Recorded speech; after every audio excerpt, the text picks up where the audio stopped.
Of the Beaumont Planning Commission to order at 6:04. Roll call, please. Commissioner Tinker? Yes. Commissioner Smith is absent at the moment. Commissioner Johnson? Here. Vice Chairman Voss? Here. Chairman St. Martin? Here. Please stand and join me to the pledge. I pledge allegiance to the flag of the United States of America and to the republic for which it stands, one nation, under God, indivisible, with liberty and justice for all. Thank you. Any adjustments to the agenda? I have none. Thank you. Are there any conflicts or disclosures? No. Any one person may address the Planning Commission on any matter not on this agenda. If you wish to speak, please fill out a public comment form provided at the back table and give it to the city clerk. There is a 3-minute time limit on public comments. There will be no sharing or passing of time to another person. State law prohibits the commission from discussing or taking actions brought up by your comments. And before we get going, if you have a cell phone, could you put it in the silent mode, or if you must take a phone call, please take it out in the corridor. I have an update. I just got an email from Nate, Commissioner Smith. He said traffic is unusually heavy and he's on his way. Okay. We'll probably be halfway through by the time he gets here. Okay, action items, number 1, Center Point Commercial Center Sign Program Amendment. Thank you, Planning Commission Chair, members of the Planning Commission. So if you can remember, Center Point Commercial Center was approved back in December of 2016. That's the commercial center located south of 2nd, north of 1st, on Beaumont side of Highland Springs, behind the California Highway Patrol building. And it's around 7 acres. That plan was originally going to have a certain site plan that consisted of a couple different buildings, and then that site plan was revised and subsequently reapproved by Planning Commission in February of this year. And the significant changes was changing that end cap piece to it's like a drive-through and a gas station, and the other piece, which was around 16,000 square feet, into a Sonic Burger. So a drive-through has 2 drive-throughs, an inside eating area. Since then, staff's been working with the landowner, and we think we may be going back towards the original approval on the corner piece. So we may end up getting that pharmacy after all. Based on the original approval, that doesn't need to come back to Planning Commission because it's in substantial conformance with the original one. We just modified it slightly the second time. So we'll go back to the original, and the Sonic's going to stay there.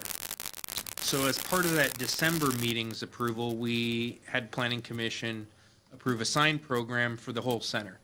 And it had the suites where the Panera Bread's going to go, the Les Schwab, the car wash.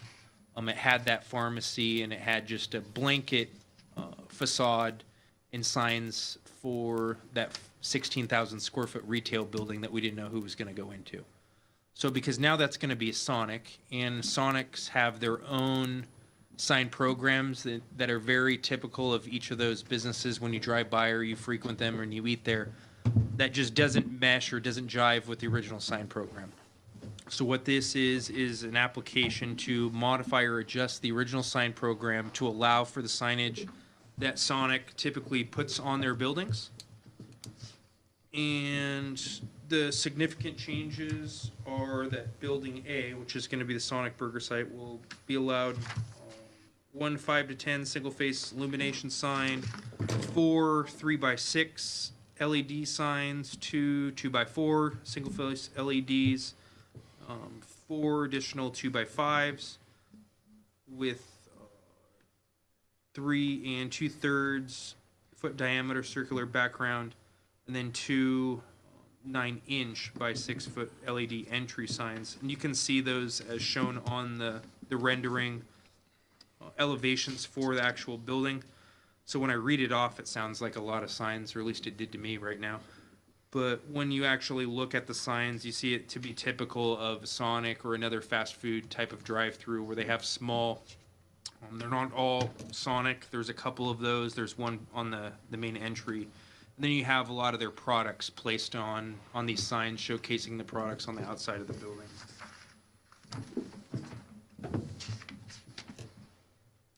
Sign location. There's an exemption for the band area in the wall plane identified architectural features. And then there's additional drive-through menu board signs to accommodate the Sonic.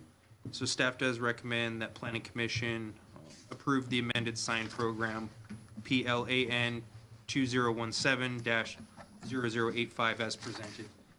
And I can answer any questions, and the developer is here as well. Thank you. Commissioners, any questions of staff? Mr. Chairman, I do. Commissioner Tinker? You know, is this in line with what we've already approved for the development across the street? You know, we dealt with that sign plan, master sign plan for that on the other side of the street. Is this somewhat in compliance so that we aren't modifying what we've already done? So most shopping centers, if not all the major shopping centers down within the area, have sign programs. Correct. They differ a little bit from each other. When it becomes necessary to amend them on a case-by-case basis like this, we bring them back to Planning Commission. It's typically done because of a branding concept. So you may see it if we ever get an In-N-Out Burger. They have a special sign package that may not mesh with the center that they would go into. Sonic is very similar. They have a branding that they put on all of their buildings, and it's very hard to get that to mesh with an existing sign program just based on the number of signs on the building. Okay. So it's unique, but it's not out of the ordinary when we have a request from an applicant that's doing a new branding on a building. If you think about the Wendy's got a new one because they added additional branding that matches new Wendy's. So it's Well, I was thinking back when Ramona Tire came in, you know, we had an approved sign program, and then we went and modified it because of Ramona Tire. And I'm just curious to make sure that we're still somewhat in compliance with what we're doing here. this is a little Staying bit. consistent.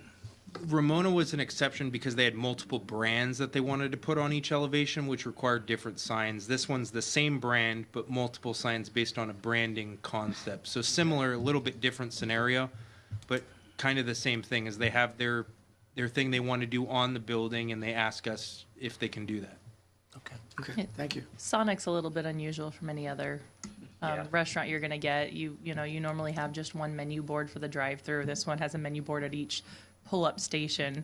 So it's definitely more signage than we normally see, but not more than what we usually see for a Sonic. Okay, thank you. For the, sorry for my tardiness, is a multi-car pileup on the 60.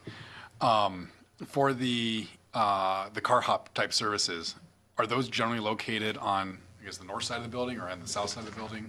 You know, there's going to be 18 of those car Yeah. hop signs, so I'm just wondering where, in relation to the building it is. Maybe the applicant would answer I that. myself, here, maybe you can figure it out. I don't go to Sonic's as much as I used to. Because you're married now, so that makes a difference. Yeah, that doctor doesn't prefer the Sonic.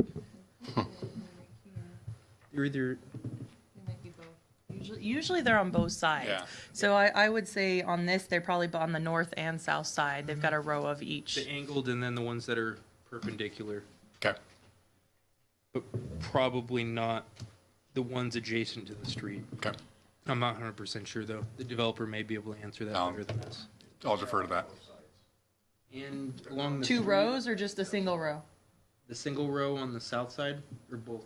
Yeah, well, not the whole row, about 2/3 of the row on the south side, and then on the north side, you're on those angled spots, and then a few of the wider spots on the north side of that north. Okay. So they've got several on both sides. Okay. Okay. But not adjacent to the street, not those parking stalls? There are about a half dozen adjacent to the street. Okay. Commissioner Johnson, any questions? No. Vice Chairman Voss, any questions? None for me. I'm going to open a public hearing at 6:14. Will the developer please?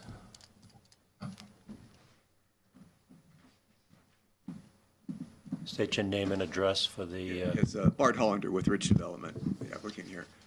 So I think Kyle pretty succinctly covered everything. If there are any additional questions, we'd certainly be happy to did answer. you have a question for him? Oh, no, I mean, you answered it from the seat on where the car hop Okay, type all right. signs would be. Okay, Okay. right, thank you. Any other questions? Thank you. Close the public hearing at 6:14. I'll entertain a motion. Motion to approve. I'll second.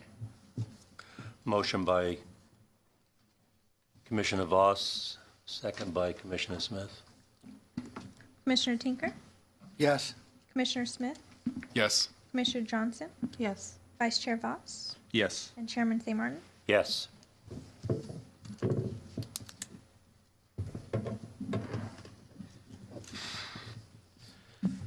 Second item, conditional use permit number CUP 2017-006.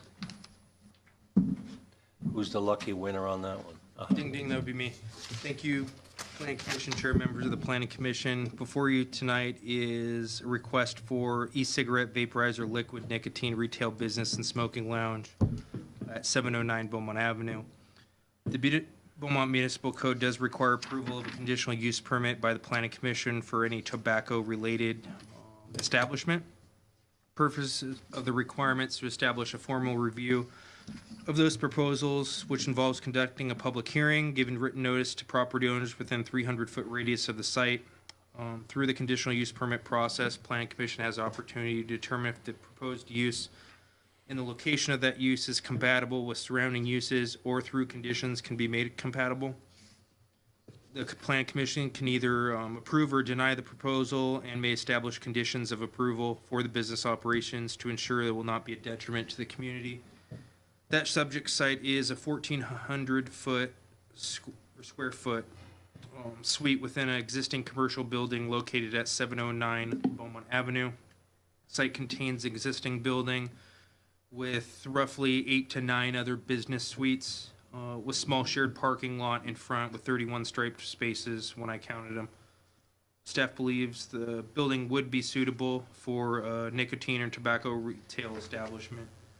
Key issues related to the approval of these involve the appropriateness of the location, the nature and manner of operations to be conducted. With regard to location, the site is zoned Beaumont Avenue overlay. BAO, not BOA.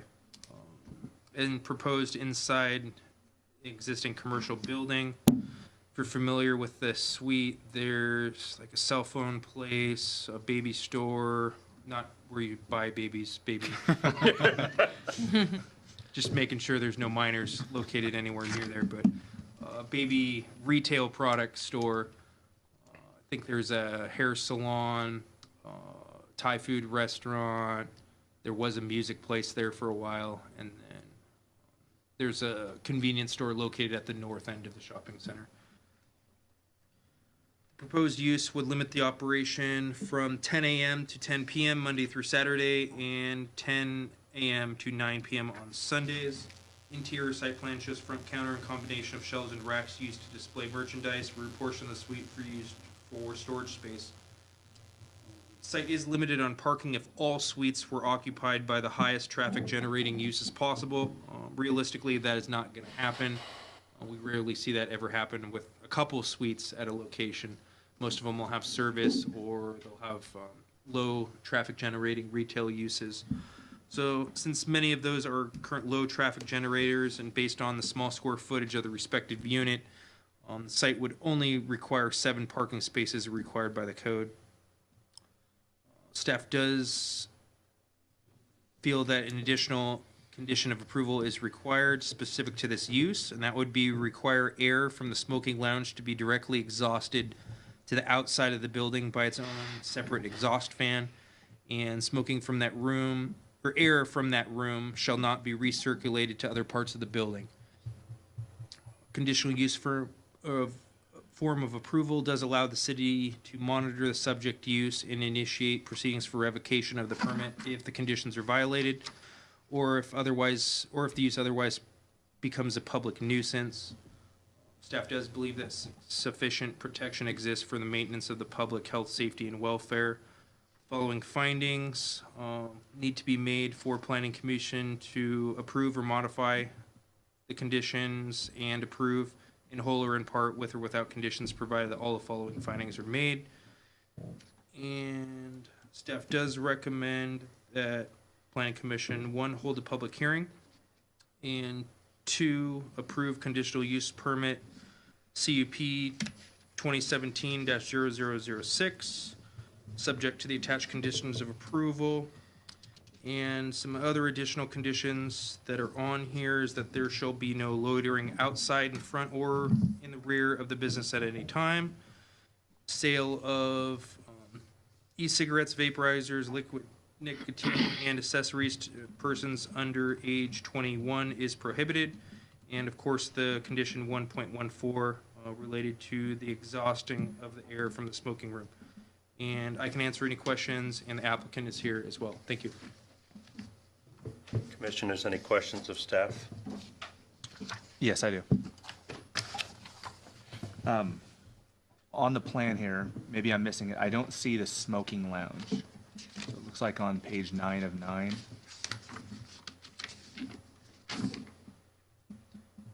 So it's within the retail area. So I've seen pictures of the area that's being utilized. I think they've already performed significant improvements on the interior of the suite already. And they have display racks, like a seating area, like a bar per se. And then that's basically where the smoking lounge portion is. Is it like at the front of the store, back of the store? The front of the store. So if someone's walking down the facade of the building, there are people right there in the smoking lounge. So it's like a bar almost at the front of the building. It's kind of like that. The ones that I've been to before, I used to use the liquid nicotine thing to stop cigarettes, and it worked, and I stopped smoking completely now. But you wouldn't have people in there for long periods of time. All you do is basically try out whatever one you were looking for, and then leave. But it allows you to actually try it out in the vicinity versus walking out front, which is where you would do it otherwise. Right. And then you walk back in. Okay. Second question is, with the later hours, I don't think any of the other businesses are open quite that late. Do you have any concerns about lighting outside, parking lot, anything like that? I believe the parking lot is lit. I'm guessing that convenience store is probably open to 10 o'clock or around the same period of time. So it'll probably be only those two businesses that are in operation at that time. Okay, final question.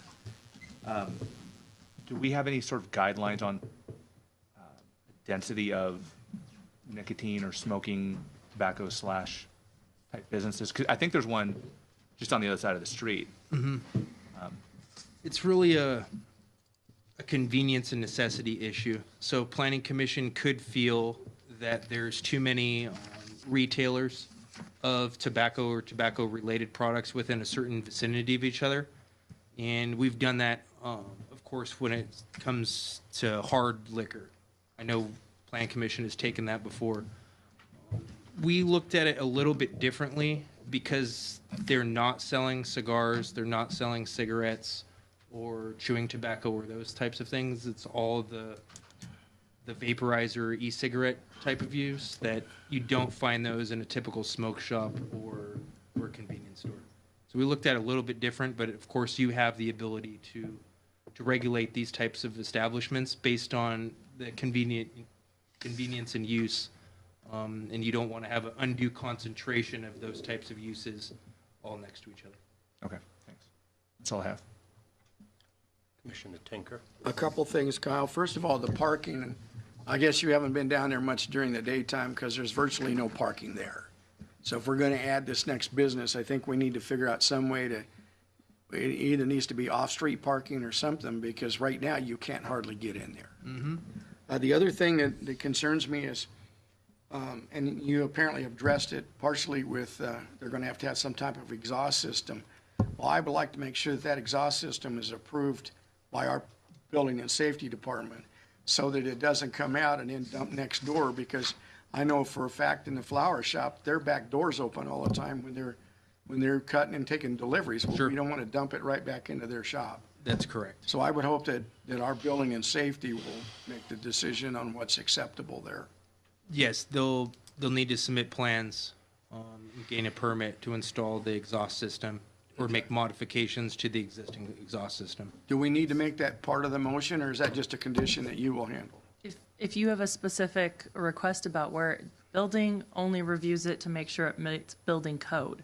So if you'd like an addition to building code, such as needs to exhaust to the roof Well, I wanna versus see out it. the side. I'd like that to would see it meet the mechanical code. Yes, it'll meet building code. That was what we'll definitely do. If there's additional requirements on where it exhausts to, then that would need to be put in the conditions. I'm just, okay, I want to make sure it meets the mechanical code as far as that exhaust system goes. That this guy doesn't just throw up a bathroom vent and it goes out in the driveway, you know? Yep. Okay, thank you. So we had the vape shop on Sixth Street that's now closed. The hookah lounge, is that still open or is that closed? So do we have any businesses of this type in town right now? Not a dedicated Not a dedicated e-cigarette vape shop. one. You may find the other convenience stores selling these types of products, but it's not a dedicated one like Okay. this. The Well, only, the one next door, the smoke shop across the street sells the vape liquors or liquids and all of that, so. Oh, it does? But he also sells cigarettes, cigars, and, you know, things to light your drugs up with. And then the cigar lounge, that's yeah, still open. that's what I was gonna say. The cigar That's, lounge is. Yeah. that's that members, Yeah. membership-based cigar smoking lounge. Okay. Where is that? Right here on Right. Sixth Street. Yeah, Right down the street. Obviously, I don't go. Me either. Me neither. All right, those are my questions. What about the proximity to that school on the corner of 8th and Beaumont? Oh, the child care center? I don't know how far that is. That's where it's within your findings to determine whether it's subject site is physically suitable for the type of land use being proposed. And it is compatible with land use presently on the subject property and compatible with the existing and future land uses within the zone Okay. and area. So, you know, we have found in the past, at least with the Sixth Street one, it's relatively innocuous to neighboring businesses, but that's a finding you would need to make. We have not had any issues or complaints in the past with these types. It is relatively new, and we did include the condition for it to come back to you guys in 2 years to take a look at it. So it's hard for us to do that because e-cigarettes is relatively new, so there's not much out there. The other hard part when we were looking at it is typically these places and even the cigar lounge, you're going to have your patrons utilize the stuff inside the store versus going to a convenience store, buying cigarettes, lighting up on the sidewalk, and then Yeah. walking by. So it's a little bit different, but obviously we need to make sure that there's not people outside doing it all the time. As Yeah, I much as just possible. didn't want to let that go by without Yeah. some notification on that. We did notify every property owner within 300 feet per the requirements for the CUP. Any Did other you- questions? Get any complaints from any of the neighbors or the adjoining tenants or anything like that? We have not received any calls or notices regarding this notice that went out. Okay. I'm going to open the public hearing at 6:27. Are there any I have- speakers? None for this item. None for this item. Any questions of the applicant? No. Close the public hearing at 6:27.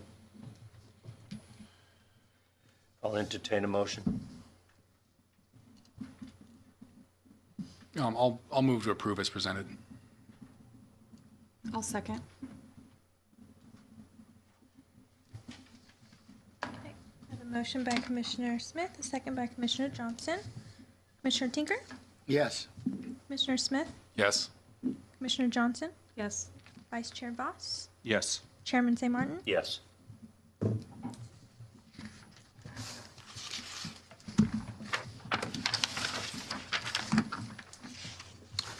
Item number 3, conditional use permit, CUP 2017-003, M&M's Little Jungle. Okay. Thank you, Chairman. Members of the commission, we received this application to establish an in-home daycare for an existing residence at 1118 Sunburst Drive. The home is located in Sundance Specific Plan zoned SPA. The applicant is currently operating a small family daycare which allows for up to 8 children with a license from the state of California at this location for the past year and a half. The applicant has now filed for a conditional use permit to operate a large family in-home daycare for up to 14 children, which is subject to Planning Commission's approval. The business would be technically in operation 7 days a week from 4 a.m. to 11:45 p.m.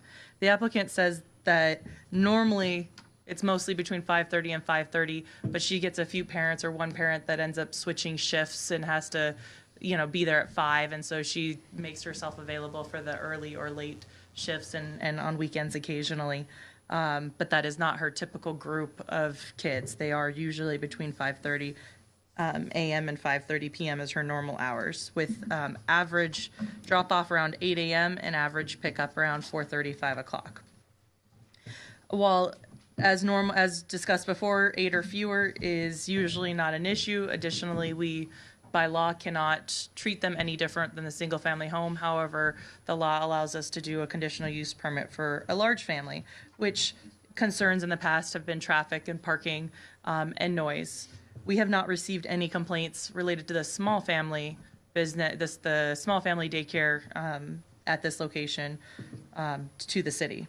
There is an interior play area comprised of the first floor area, and the exterior includes toddler toys like slides and ride-ons and ride-on toys in the patio area. Staff feels that the available interior and exterior play areas should be suitable for the large family daycare facility. However, a final determination of adequacy of the site is made by the state of California as part of its licensing procedures. The fact that this use can function without impacts to the neighborhood should be evaluated during this process with neighborhood input. Some potential concerns for staff in the past or exterior play activities could result in noise, as mentioned, as well as the burden of parking capabilities. However, it is staff standard condition that there be 2 driveway parking spaces available at all times to accommodate the pickup and drop-off traffic. Staff feels 2 driveway parking spaces has been sufficient in the past and would be sufficient for this facility. As with all in-home daycare facilities, the businesses are subject to state of California licensing, inspection, and monitoring. The city's role is limited to land use appropriateness, while all other operational matters are handled by the state.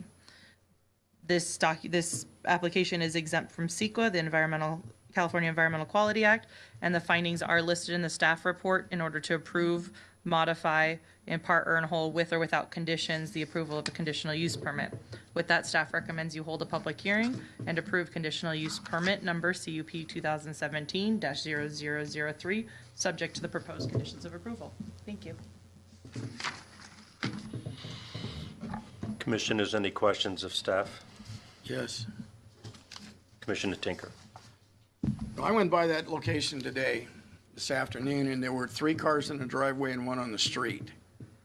I didn't see anybody being dropped off or picked up. But I would have a concern about the traffic, because when the local elementary school gets out of there, there's actually, people have to walk for blocks and blocks to get to a pickup point. And I'm just wondering if we add additional 6 more people or 6 more vehicles or whatever it may be, is that not going to add to congestion of when those students get out of school during the day? Because it is a mess up there, but you know that. Well, because they're usually people who are working or not in the same hours of drop-off and pickup of school, that's not going to be the primary point of pickup for this. But with this condition, she would need to leave her driveway clear so that if someone is coming for pickup or drop-off at her location during school hours, that the driveway is available to those people. That's not a condition now because it's a small family and we can't condition it. But under these proposed set of conditions, she would either need to move her cars into the garage or park them in the street and make her driveway available so that if I was coming to pick up my child at 3 o'clock and the streets are all jammed, her driveway should be open for 2 different people in a non-peak time period to pick up or drop off. Yeah, I'm okay with that, because like I said, I drove up there, and the school was not out, but there were 3 cars in the driveway and 1 in the street. And like I said, those aren't her current conditions. So her new conditions, if she's approved, will be to leave her driveway available for drop off and pickup, and she wouldn't park her personal vehicles in the driveway. Okay. She would either choose the street or the garage Okay. during business hours. I think that still doesn't alleviate the problem. If she can't put her vehicles in her driveway, then she puts them on the street, which creates another. It creates 2 more cars Yeah. backing up, but it is a public street, and In that location, the house control. that's next to her is, fronted the opposite direction, so there's There's a little wider There's an area. expanse between her house and the park where there's no Yeah. driveways or. the hope obviously access. is most people utilize their driveways, but we can't, or garages, but we can't regulate that. So Yeah. Well, okay, as long as where she's at right now, we don't have a lot to say about the driveway. correct. But it is the minute she wants to expand, we do. We can condition her to leave her driveway open for drop off and pick But I up. think I Commissioner can't- Smith's got the right idea, But I can't condition the street. but we add the cars to the street, which are already congested. Are we not creating a bigger problem? Well, I mean, her house it's adjacent to the park. It's a ways off from the school. And, there's going to be days where the park just gets crowded. People aren't going to drive all the way up the parking lot. I think that's kind of an unavoidable aspect of being that close to the park. No, I understand that, but I've also been up there picking up a friend of mine's kids when they get out of school. And by the time they come from that school, you couldn't find a parking spot around that park, much less walk through it at that point. I don't know. I just think we're going to add to some congestion that we already have a problem with. It's Just a 75% increase in capacity. If we put it in perspective, if we go from whatever it was, 8 to 14 or 9 to 14, it's a huge increase. Yeah, personally, there's just too much congestion in there to start with. That's a relatively busy street. Oh, yeah.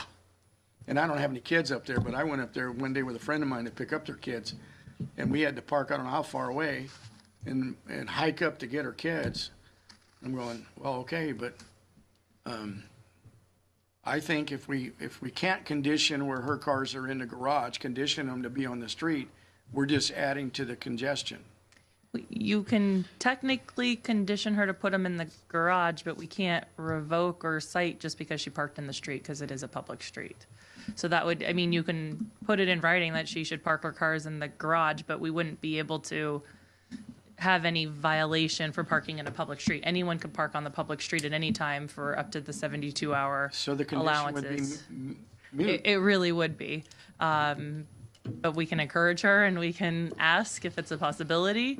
But really, I mean, we get a lot of complaints regarding schools drop off and pick up procedures. Unfortunately, schools don't come through the city. We can't condition the amount of parking spaces or the amount of No, drive, I pick up, and understand drop that. off. So then really our alternative is, because obviously what you're telling us is no matter what we condition, we really can't enforce it. So we either can approve it or deny it. If we approve it with conditions, it doesn't matter. If you're It's not referring to enforceable. where she parks her cars, yes, we don't really have the authority to tell her she can't park in the street. Okay. But we can tell her that she has to leave her driveway open for the drop off and pickup. I don't know if she's got space to have a third space, or if she's just got a standard 2-car garage. We might be able to ask her if, there's an ability, if she's got a 3-car garage. I didn't go and look. We usually only require 2 just because that's what most people have. That's the minimum required by our code, is a 2-car garage. Thank you. So, Any other questions? Do we have any other large daycare like this operating yes, all over. and issues with neighbors? We had one complaint when they went large, but then never heard a complaint after. I have not heard complaints, and I've never brought in the 13 years I have been here, I've never brought a CUP for a daycare back due to issues for large family daycare. And more often than not, they're in and out in 5 minutes. So, Yes. and you don't have all 14 parents showing up at the same time. And it's usually pretty unusual for, I know when I went to daycares, I never saw people there at 3:30. If I was able to get off it early, most of the time it was closer to 5 o'clock that people were being picked up. So it's pretty rare to see at that time. I mean, people talk about the amount of traffic.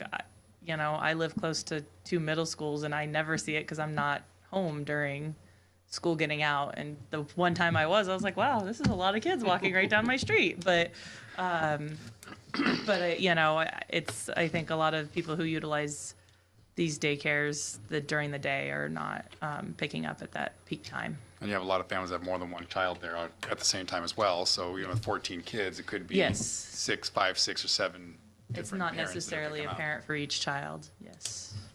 And I assume notifications went out and there were no, I've received no calls or comments regarding this daycare facility. We did notify Or everyone within anything 300 pertaining feet. to that? No? Okay. We do have to hold a public hearing, but I don't have any Yeah, comments. I'll open the public hearing at 6:39.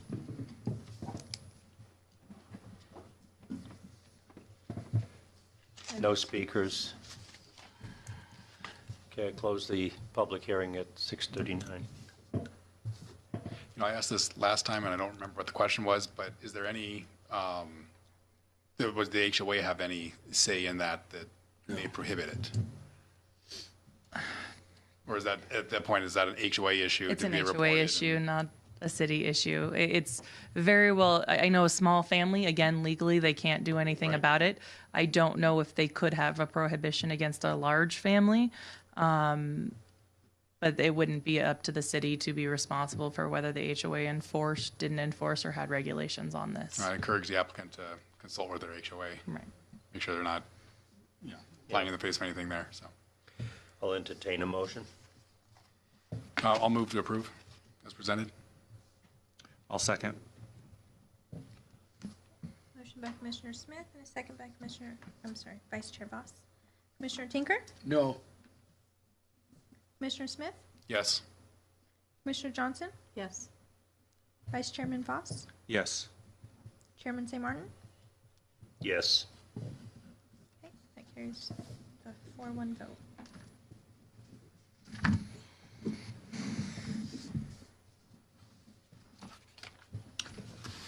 Item number 4, conditional use permit, CUP 2017-004. Reapproval of a wireless communication facility. Thank you. This is a conditional use permit previously approved by the Planning Commission. It expired in the process of negotiations on the lease. It kind of fell by the wayside on their end as they changed staff and got picked up back recently where we finished negotiations on the lease. In fact, I have one lease here for the other site, and this one should be coming shortly after. So we shouldn't need to do this again. This is at our Palmer Lift Station location. This is the third time you've approved a cell tower out here. So we didn't take it, I didn't reroute it. It's the same conditions. I didn't take it back to the HOA. They already expressed that they didn't have any concerns other than the fact that they'd be happy to get cell signal out in Fairway Canyon. The only change is the applicant has requested and the police department has agreed to recommend removal of condition 5 from the police department conditions. This is requiring them to install security cameras. They do not usually install security cameras in unmanned facilities. And so it's not part of their normal to do. I didn't re-review this. These were what was approved last time, but talking with the applicant and talking with the police department, it is not something that is necessary and hasn't been required at other sites. I believe the intent of the condition is there was an issue at another cell site that the alarm kept going off. And so with the CUP, if it does become a nuisance, we can always bring it back if we do need a camera so that the police aren't constantly going out there for false alarms. But it is not on average, and we don't, they did not see an issue at this time and was willing to remove it. If you have any questions, it's a eucalyptus. It's all the same as last time. The plans are exactly the same. Conditions are exactly the same. With that, we recommend you got the findings listed in the staff report necessary. The original environmental document is still valid, and we recommend that you hold a public hearing and approve conditional use permit 2017-004, subject to the proposed conditions of approval, including the previously approved conditions used for 15 CUP 02, with the removal of the police department condition number 5, requiring security cameras. Thank you. Any questions of staff? No. That is a dead zone down there. It Down is. that park, and there's nothing. I'm going to open the public hearing at 6:43. Chris Colton.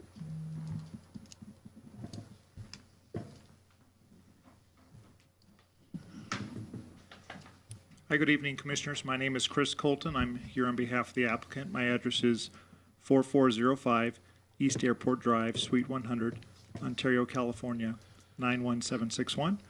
I'm here to let you know that Verizon Wireless applicants reviewed the conditions of approval, and we accept them as modified with the removal of the surveillance cameras. And I'm here to answer any questions you should have. None. Any questions? When do you think the service will be up? I'm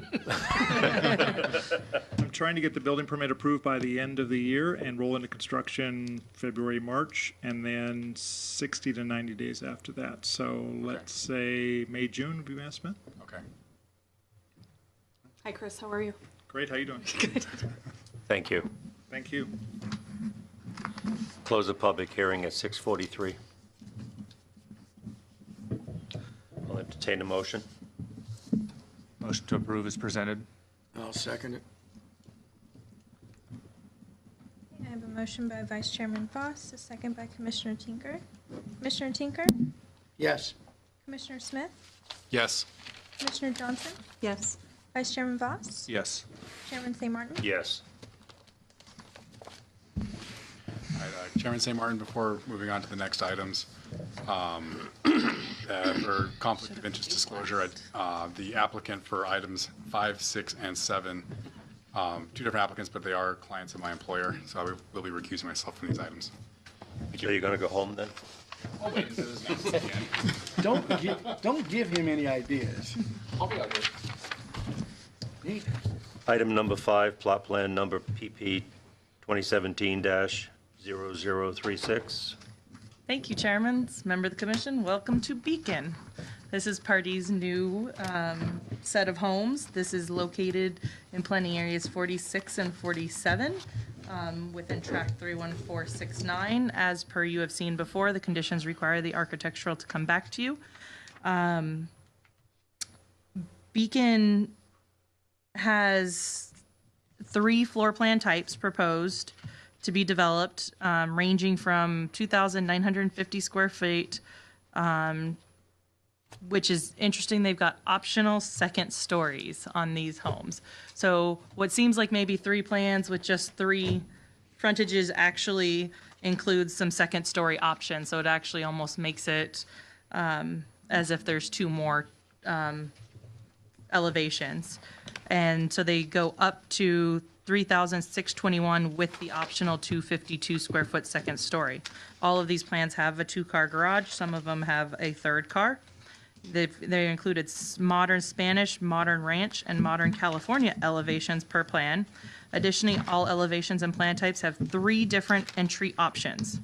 So if you look at the book, they've got a standard entry, then they've got more of an enclosed gated entry, and then an even taller walled-in space entry option. Additionally, there are although there are not shutters on any of these elevations, there are different material uses. So shutters, they add different options such as wood siding and artificial stone wrap. So that although there's not shutters, they've got a different architectural feature that runs further north-south on the elevation than we've seen from them in the past. So their staff feels that there's enough architectural variation that a shutter isn't necessary on these styles. And due to the fact that normally we require shutters on second stories, because these don't have shutters, we're working with them and adding additional condition that they put some of the architectural elements on the second story feature that faces open space as we normally would. So they may take some of that stone accent and add it, or some of the wood siding and add it, or one of them has a little awning feature, maybe put that awning feature over the window. So it wouldn't be shutters, but we're still going to require additional architecture on the second stories that face public streets for public parks, that kind of thing. So even though it won't be shutters, we're still requiring them to meet that standard. The landscaping is pretty standard, as we've seen through Part E, with 2 street trees as required, and then 1 and 5 gallon shrubs, ground cover, mulch, and usually some rocks or pebble swales. Depending on the elevation, they change the style and coloring of their landscaping. Fencing is done as standard for Sundance, with block walls at lots adjacent to roadways and open space areas, and vinyl fencing in interior fencing.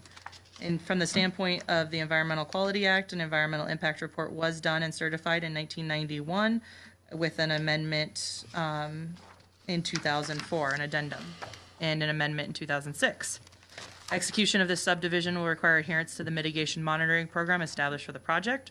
The findings listed in the staff report are required for a plot plan approval, and we recommend you hold a public hearing and approve plot plan 2017-0036 as presented, with the added condition that wood siding or other architectural feature be installed on all second-story rear and side elevations that face streets or open space areas to the satisfaction of the planning department, and authorize the use of these approved standards and elevations in planning areas 44, 46, or 47, with the approval of a minor plot plan by the Community Development Director for verification of setbacks.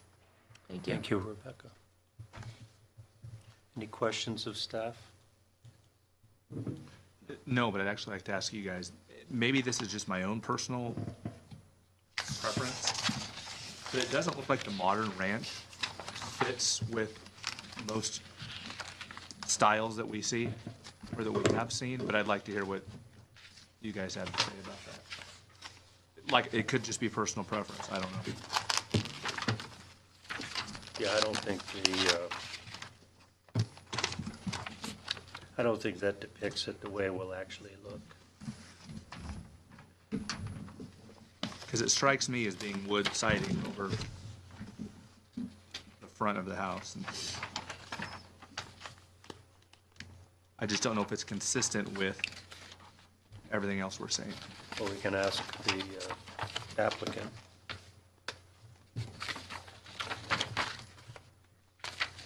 Any questions? Commissioner Tinker? No, I mean, I like the project. The only thing I'd like to see from my standpoint is I'd like to see about 50 feet between houses. I'm just kidding, just kidding. Commissioner Johnson? These lots are a little bit bigger, aren't they?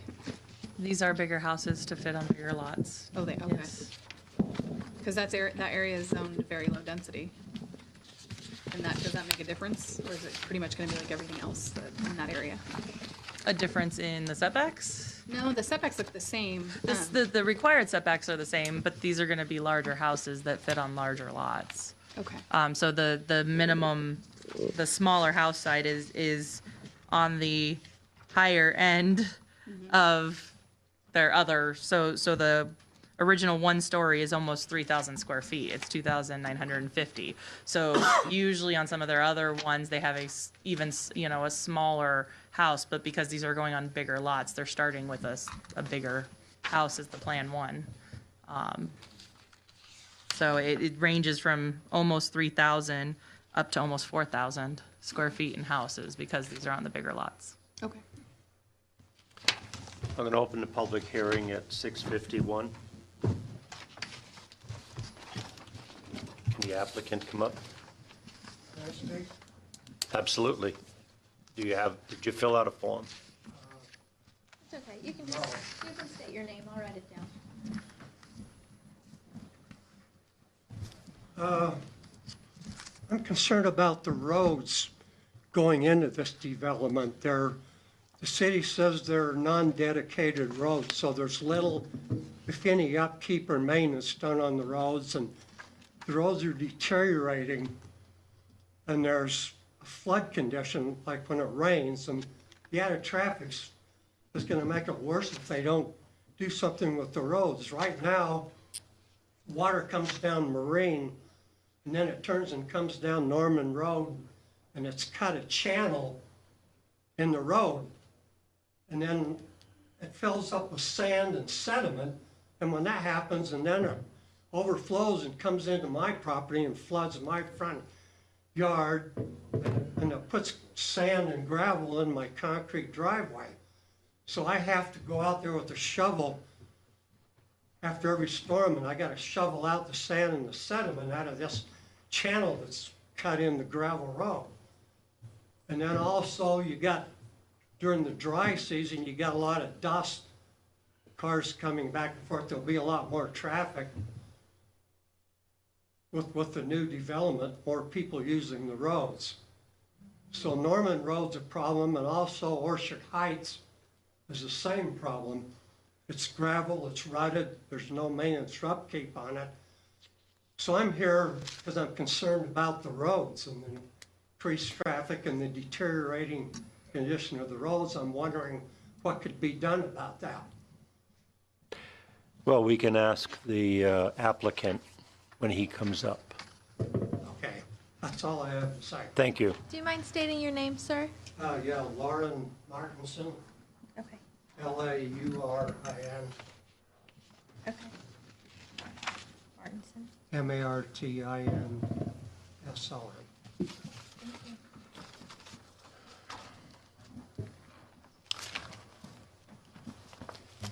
Can I have the applicant come up?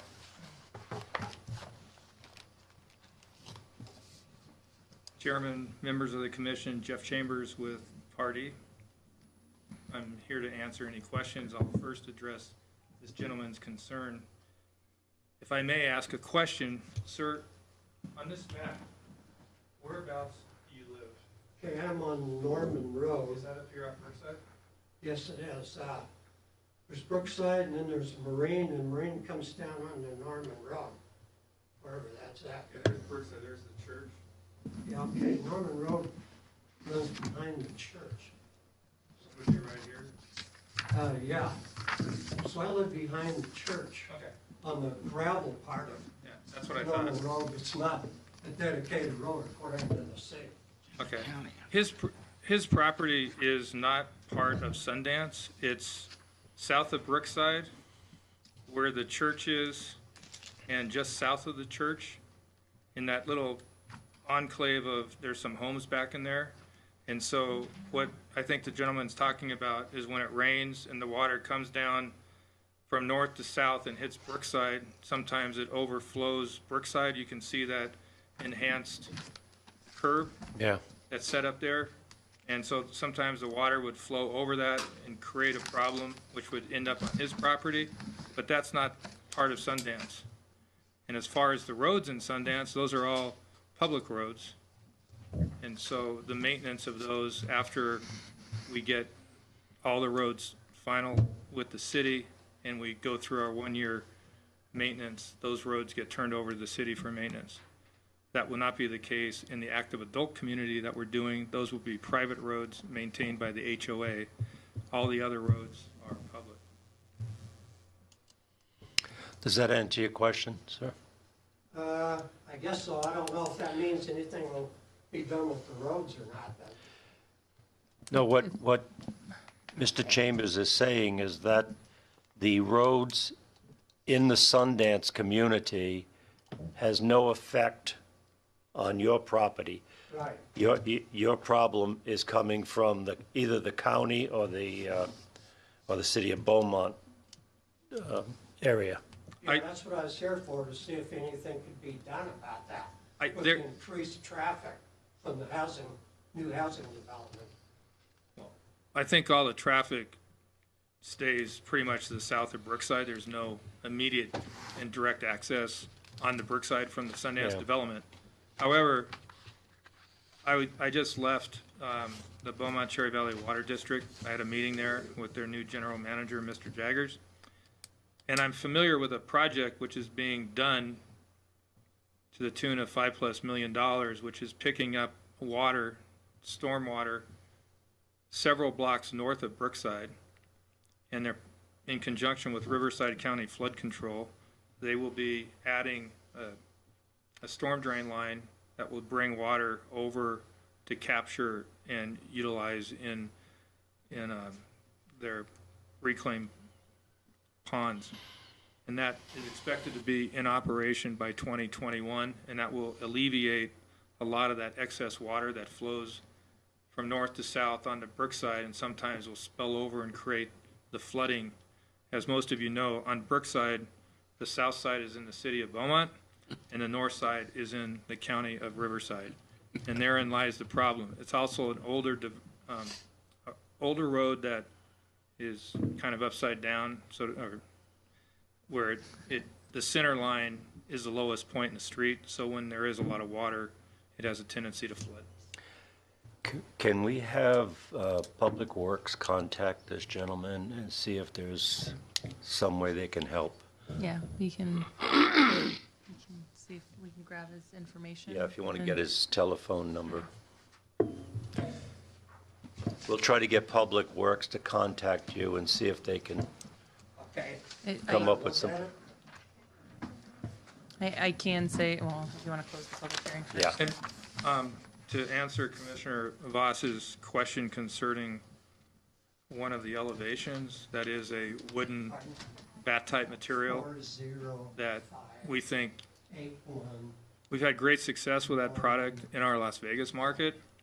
People really like it. It looks really nice. We believe it fits in with the community and will be a nice addition to your typical home that you see within all the new housing developments. And lastly, I just want to make a comment. These homes are all set up to be single-story homes. So all of the main living areas will be on the first floor. We offer on 2 of the models a pop-top option. So if people want the downstairs living, but they want extra space upstairs, whether that's for grandkids or kids or a playroom or something like that, we offer the option of adding a second level with more square footage. But the kitchen, the masters, and the bathrooms are downstairs. I have one, go ahead. No, I'm just, Okay. I have one question, Mr. Chambers. I've never asked you this before on the other projects. The plant palette that you have, are those suitable for this environment? Do they affect bird life, animal life, or? When you say suitable to this environment, To are you our talking area? about plant growth, or are you talking about something outside of the realm that I'm thinking? The plants that you put into these lots, into the front of the houses? Yes. Do they affect any of the wildlife that's natural in the area? Has that ever been looked at? We comply with county standards as to drought tolerant. So we don't Material. worry about the environment at all? We just, as long as it's drought tolerant? Well, I'm not certain exactly what your question's asking for. I mean, are we planting material that is harming? Detrimental to wildlife? I'm not aware that we're doing anything that's detrimental to the wildlife. Okay, all right. I have to ask. I don't believe that's the case. It's difficult to find material that will grow well in Yeah. this environment. Not everything will. It sounds funny, but it has happened here before with that project up there off of 79. And you had the wildlife going through there, and they were planting plants that would be harmful to the birds and animals that were native to the area. So it's not an unusual question. Oh, no, Yeah. I'm not aware of, I mean, outside of the birds, maybe some skunks and rodents of too much wildlife that is within Sundance. I'm not talking about You'd be parties now. surprised. No, I know. No, I know. It is out there. We're well aware of that. On a continuous basis. Okay, thank you. You're welcome. I'm going to close the public hearing at 7:01. I'll entertain a motion. I'll motion to approve. Is there a second? what, I guess I have a question. Oh, I don't know if this is appropriate, but are we approving it with all the conditions that the planning department's put in here? Yes, I have a motion to approve with the conditions the planning department put forth. Okay, I'll second that. So I have a motion by Commissioner Tinker and a second by, I'm sorry, a motion by Commissioner Johnson, a second by Commissioner Tinker. Commissioner Tinker? Yes. Commissioner Johnson? Yes. Vice Chairman Voss? No. Chairman St. Martin? Yes. Okay, carries with a 3-1 vote.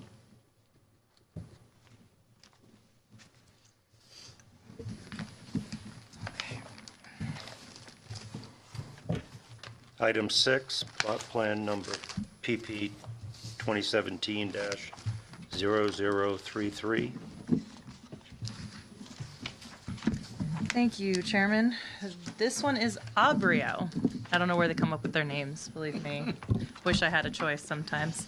And I would like to correct, they also have 2 other planning areas that have private streets, and that would be the planning area 25, which is their current gated high-density community, and planning area 24, which is not gated but is private roads. I apologize, I forgot to mention that those are private roads owned by the HOA. This project is in planning area 39 of 31469 tract map. Again, same conditions and requirements why it's here. They're proposing 3 floor plan types, range in size from 1-story, 2,380, and up to 2-story, 3,012. These are Spanish farmhouse and craftsman appearance. And as was mentioned with the previous, although they do not have,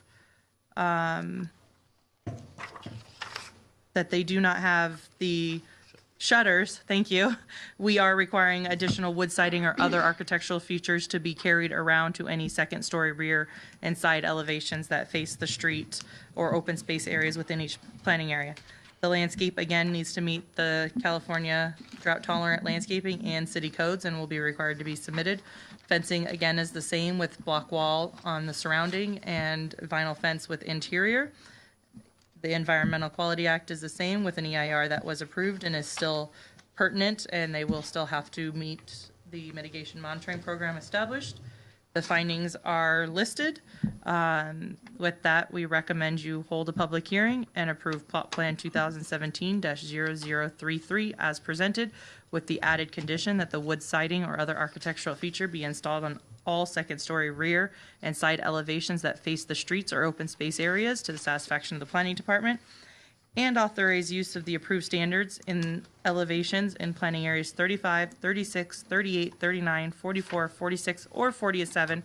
And I also missed planning area 42, so we're requesting that to be added with the approval of a minor plot plan by the Community Development Director for verification of setbacks. I can answer any questions you have. I know I kind of went through that quickly, but it's That was a lot of the mouthful. same stuff. Any All of the northern questions? planning areas. Staff?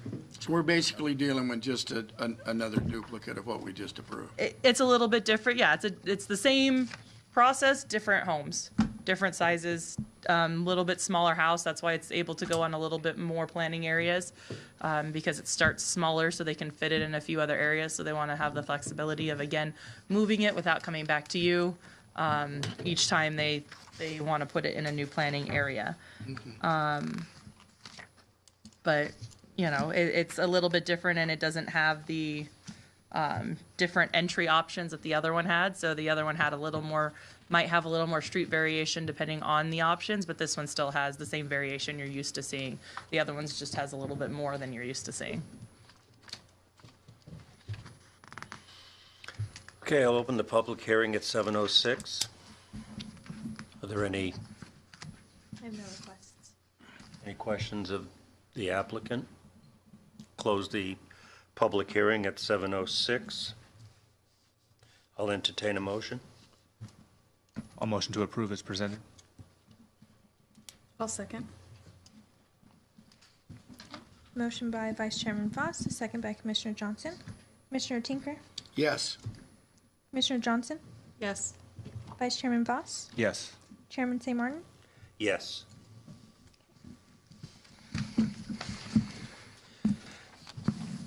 Item number 7, plot plan number PP 2017-0037. As well as plot plan 2017-0028 and 0029. This is your first look at the architecture and process for the Heartland specific plan, which they are marketing as Olivewood.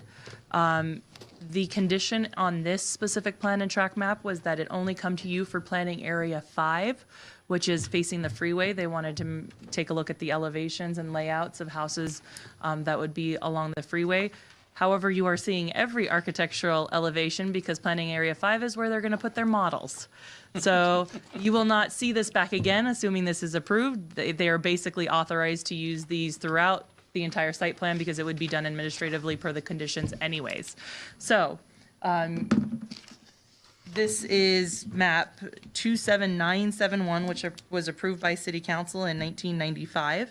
In conjunction with the approval of the subdivision map and specific plan, as mentioned, there was a condition for you to review the architectural standards of all new single-family home designs, site plotting, building design, and fencing within planning area 5 of the specific plan.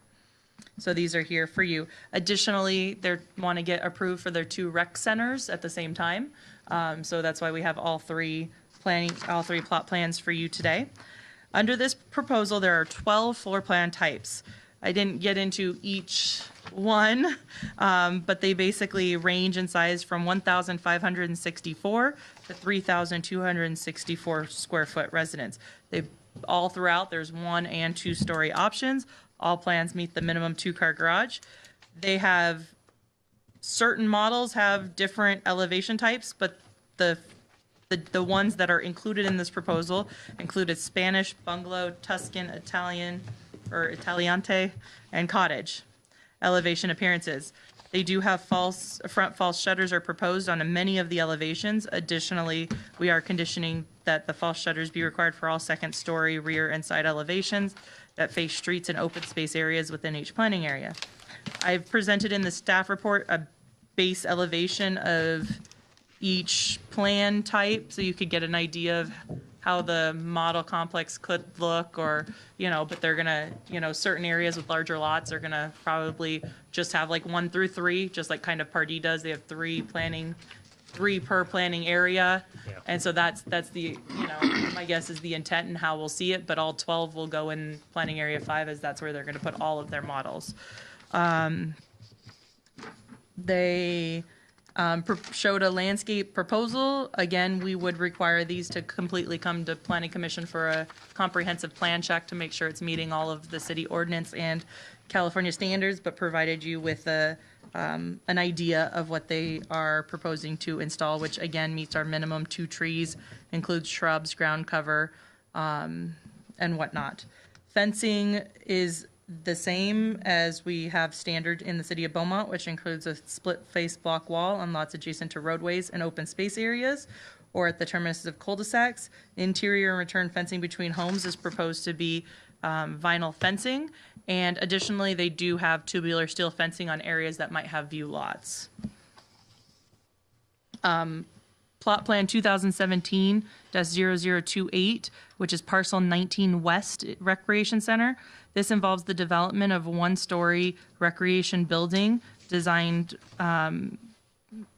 which is approximately 3,444 square feet on a just under 6-acre site. Within it, in the building, they'll have an entry room, meeting rooms, kitchen, club room, courtyard, and restroom facilities. The building will be in a craftsman type architectural style, inclusive of earth tone finishes, stone veneer, and large windows. Exterior to the site will have a pool, children's pool, spa, bocce ball cart, fire pit, turf area, and splash pad water areas, play areas. Landscaping will also still be required to meet low water usage and will be required to submit detailed landscape plans for approval. Plot plan 2017-0028, which is parcel 19 East Recreation Center, is actually closer to a park. It just has a restroom building. And then they've still got a pool, water play, splash pad area, tot lot, shade structures. And again, landscaping will be required to be submitted. This is going to be a gated community, a private community, so all of the roads and parks will be maintained and for the use of the residents that live there By the HOA? by the HOA. Yes.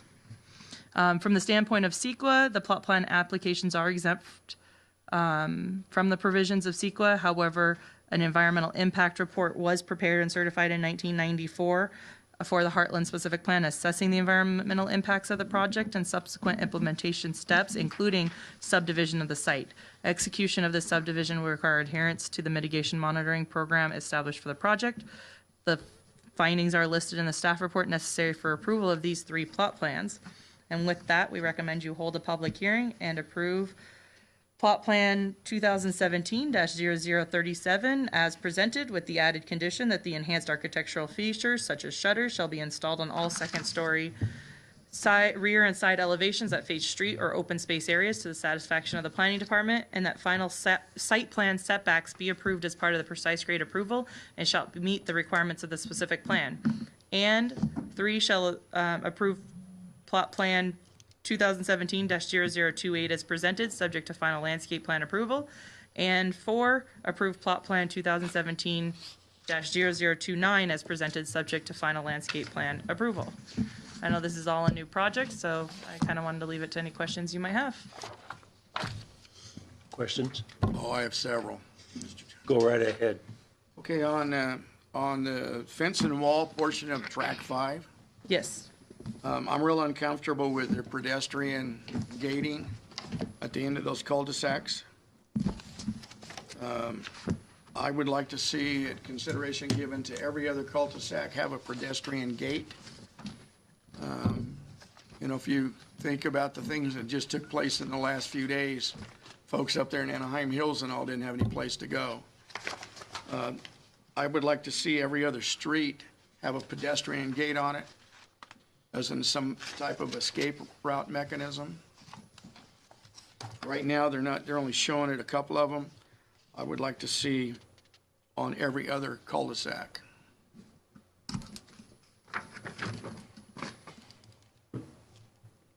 That's just one of them. Okay. I mean, that's the big one I have right there. I realize we're going to come back and look at a lot of other drawings on this, but that was the one concern that jumped out on me as far as on the fence and wall program, as far as on track 5. I look at it from a safety standpoint. Can we talk about the recreation centers, or should we wait? They're all on this application. Go for it. Mr. Chairman, may I?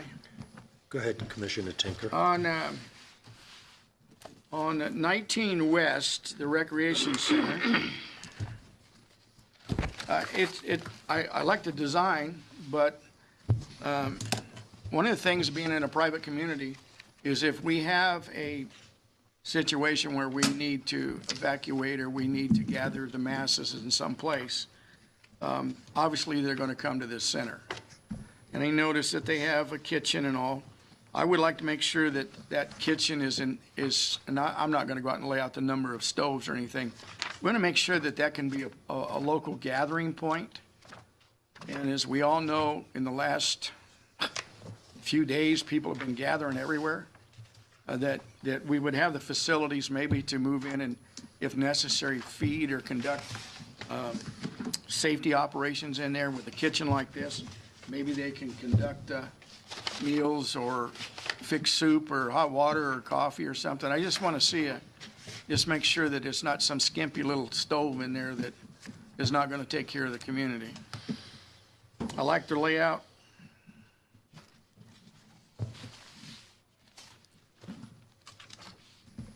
Can I go to 19 East now? Yes. Go for it. All right, one of the things I have a problem with on 19 East, and I realize you said it's kind of a park area, but one of the things that happens as compared to 19 West is 19 West is geared towards gathering of the community. I would like to see, and one of the things I liked about 19 West was the fact that they had a community fire pit and this type of thing and a shade structure and an outside barbecue. And I'm looking for the fact that if we have and Lord knows we have the winds and the weather here to do it. If we wind up with a situation where we've got to put a bunch of people sheltering, this 19 west may become overloaded. But in 19 east, I don't see a fire pit and I don't see a barbecue. And I can tell you that if people, in the time of disaster, if they can even have a little fire pit where there's some light and they can gather around, it'll make a big difference. That's something the HOA could do later on. Yeah, unfortunately, the two that you are most concerned with, we wouldn't necessarily have any control once the HOA took over. They could change the kitchen up and it wouldn't be subject to your review, and same with putting in or removing fire pits and barbecues based on ease. But we can definitely talk to the applicant and see if That's they all have I'm asking you to any do. concern with installing or what their plan for the kitchen is. My guess is their plan to have it big enough to be able to serve for parties and things, so I don't think it's expected to be small. Well, I'm not, But we can check with them, and same with whether they have any concerns with adding fire pits or barbecues to those are the just suggestions, you second know. one. I know that, when I look at it in terms of an emergency, I think that it would, if you're evacuating from your homes in this community, you wouldn't necessarily go to the community center because it's kind of you're blocking yourself in further. Not necessarily. Then We may exit tell you out. to shelter in place. Yeah. Which would mean, and that's more of the tradition now, is to shelter in place. So we would So suggest, people would get together as a community instead of Right. staying in their own home.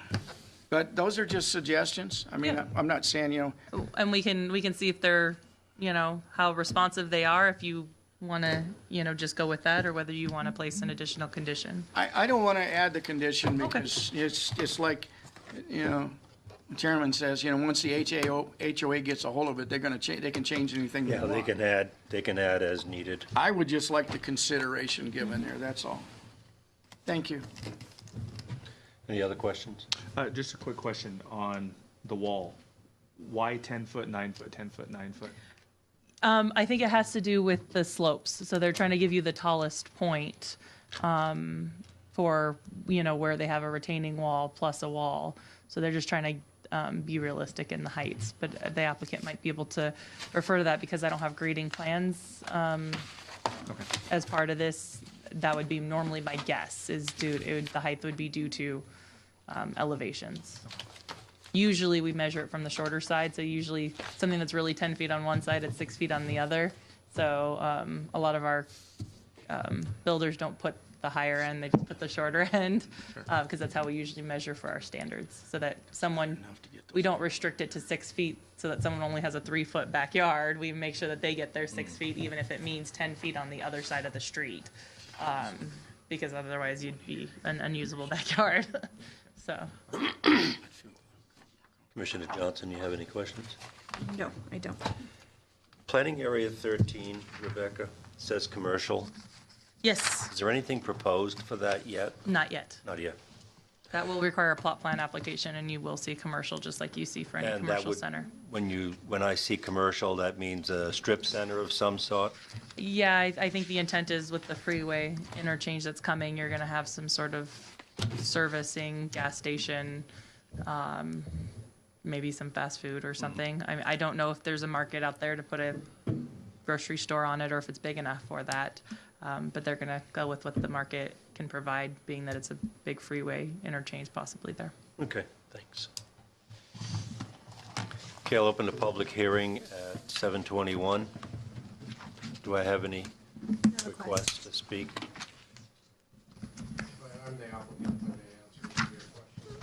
Yeah, I don't think we have any questions. What does the wall look like? Is it like this? Let him come up. Yeah. Jim Hollis, RSI Communities. Commissioner, Chair, and fellow commissioners, thank you for taking the time to review the package and provide your feedback.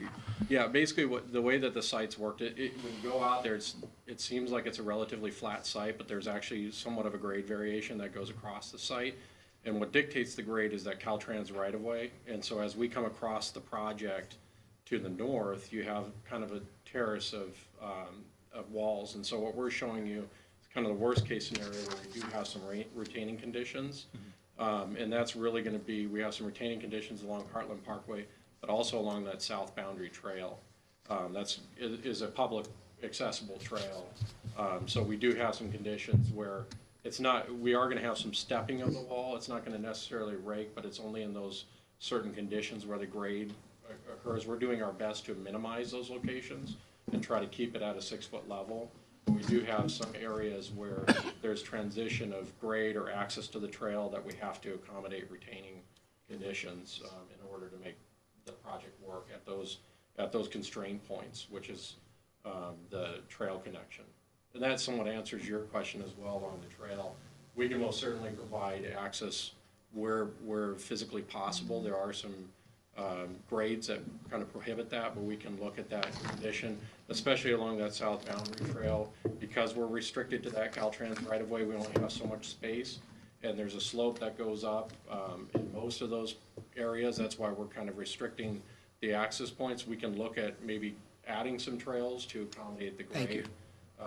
And that, the fortunate part about this pretty wide trail ultimately, and is an accessible trail, and that's a fuel modification zone anyway along there, so there will be some fuel modification plant material and considerations along that boundary. So I hope that answers your question. It does. Yes.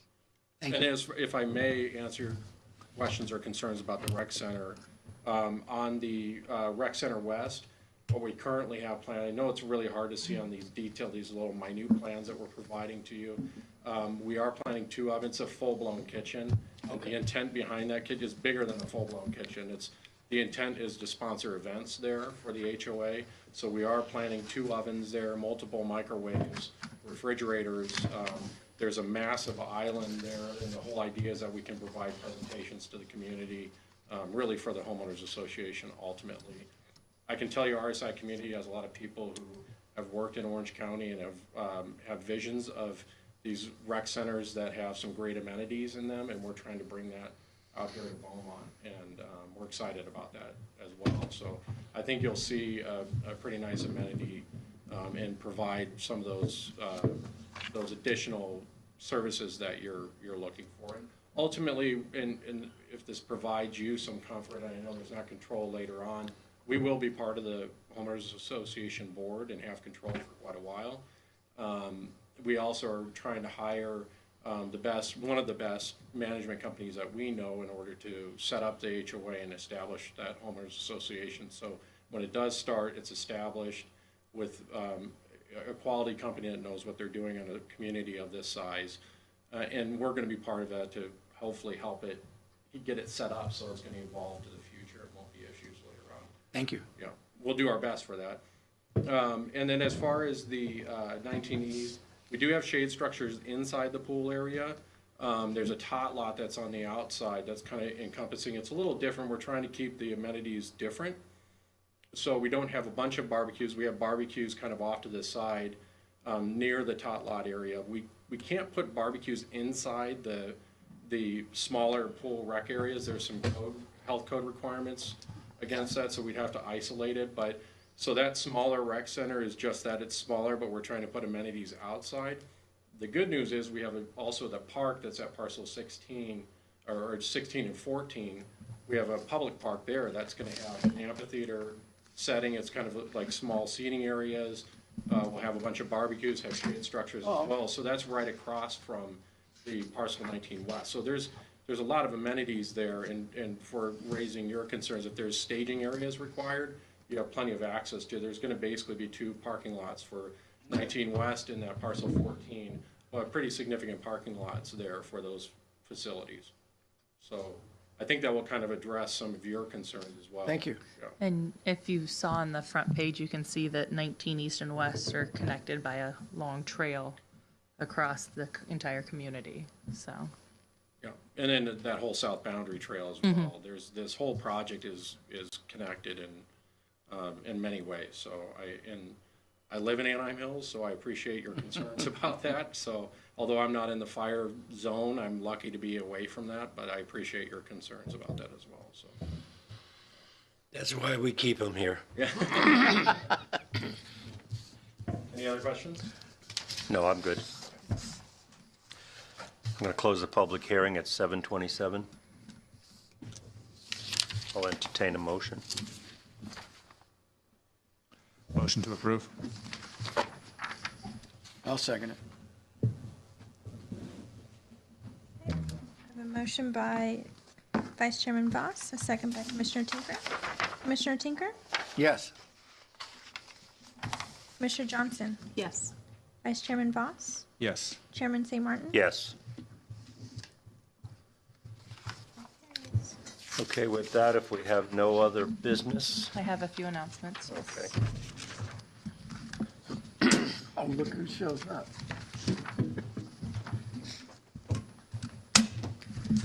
First, I'd like to remind everyone, if you did not know or did not see the email or any other announcements, that we have a new survey up for our general plan.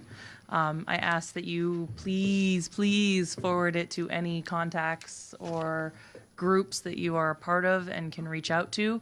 I have a big goal of trying to get 1,000 respondents, so any help would be greatly appreciated.